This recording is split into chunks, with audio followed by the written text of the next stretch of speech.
مہربان ہے اور اس کی شفقت اور مہربانی ہمیشہ اس سے ڈرنے والوں پر ہے. خداوند ہم سے چاہتے ہیں کہ ہم اپنا دل اس کے سامنے اڑیل دیں. خداوند کو ہیلا بازی اور عذر بازی نہیں پسند، یاد رکھیے گا. مت عذر پیش کرے خداوند کو. جب خداوند سے آپ کی ملاقات ہو اور خداوند پوچھیں آپ سے، تو اپنے دل کی حالت اسی گھڑی اسی لمحے اس کے سامنے رکھ دے، کیونکہ اس کی خوشی بچانے میں ہے. آج ہم ایک ایسے واقعہ کی طرف دیکھیں گے جہاں ایک شخص 38 سال سے حوض پہ پڑا ہے اور بیماری میں پڑا ہے. 38 سال. ایک دن ایسا آتا ہے کہ خداوند یسوع مسیح وہاں آتے ہیں. آئے اس آیت کو ضرور ہم کلام کی تعظیم میں تلاوت کریں گے اور پھر چند لمحے چند منٹ ہم اس پہ بات کرتے ہیں.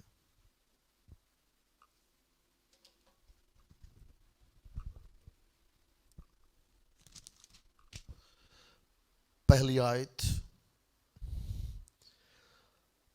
معاف کیجیے گا، 5ویں کی دوسری آیت ہم دیکھتے ہیں. مقدس یوحنا 5 باب اس کی دوسری آیت. یروشلم میں بھیڑ دروازہ کے پاس ایک حوض ہے جو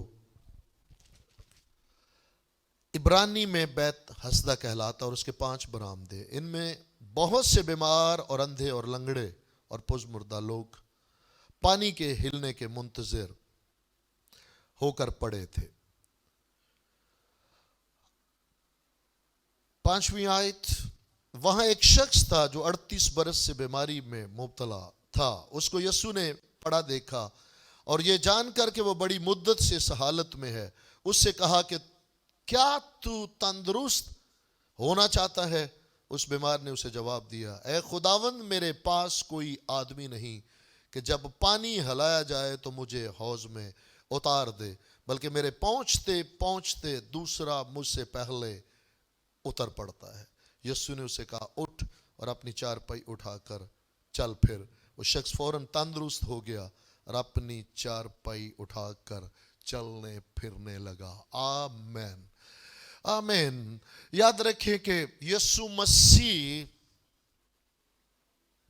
کے دل کی حالت کو اگر جاننا چاہتے ہیں تو آپ کے 38 سال ہوں، آپ کے 28 سال ہوں، آپ کے اور میں بھی آپ ہی کی طرح مت سوچے کہ مجھ میں کبھی کوئی کمزوری نہیں. ایسا نہیں ہے. جتنی آپ کو ضرورت ہے اس سے کہیں زیادہ مجھے بھی اسی کی ضرورت ہے. لیکن اس کا کلام ہر روز ہماری رہنمائی کے لیے ہے. ہم روز عذر لے کے بیٹھے ہیں دوسروں کی طرف انگلی اٹھانے کے لیے، لیکن خداوند ایسا نہیں چاہتے. خداوند چاہتے ہیں چھوڑ کس نے تیرے ساتھ کیا کیا، تو نے کس کے ساتھ کیا کیا. اب اگر تو میرے پاس یا میں تیرے پاس آیا ہوں تو تندرست ہو، بحال ہو، شفا پا. کتنا سمپل اور سادہ سوال ہے میرے اور آپ کے خداوند کا. 38 سال سے پڑے ہوئے سے صرف مختصر بات کی، تو یہ بتا کیا تو تندرست ہونا چاہتا ہے؟ مبارک ہیں وہ جو اپنا دل اسی گھڑی اس کے سامنے اڑیل دیتے ہیں. کس نے کیا کیا اس طرف، انسانوں کی طرف نہیں، بلکہ خداوند سے ملاقات ہوتے ہی فقط خداوند ہی ان کی زندگی کا محور اور مرکز ہوتا ہے. کیا تو تندرست ہونا چاہتا ہے؟ تو جواب کیا ہونا چاہیے؟ ہاں خداوند، میں تندرست ہونا چاہتا ہوں. شکر گزار ہوں کہ خداوند آپ نے رحم کیا کہ آپ میرے پاس آئے، مجھے یہ موقع ملا ہے.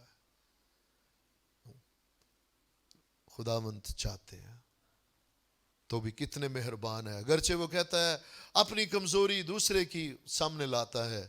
خداوند میرے سے تو حوض میں اترا نہیں جاتا اور دوسرا کوئی میری مدد کرنے کو تیار نہیں، اور میرے حوض پر پہنچنے سے پہلے ہی کوئی نہ کوئی اتر جاتا ہے.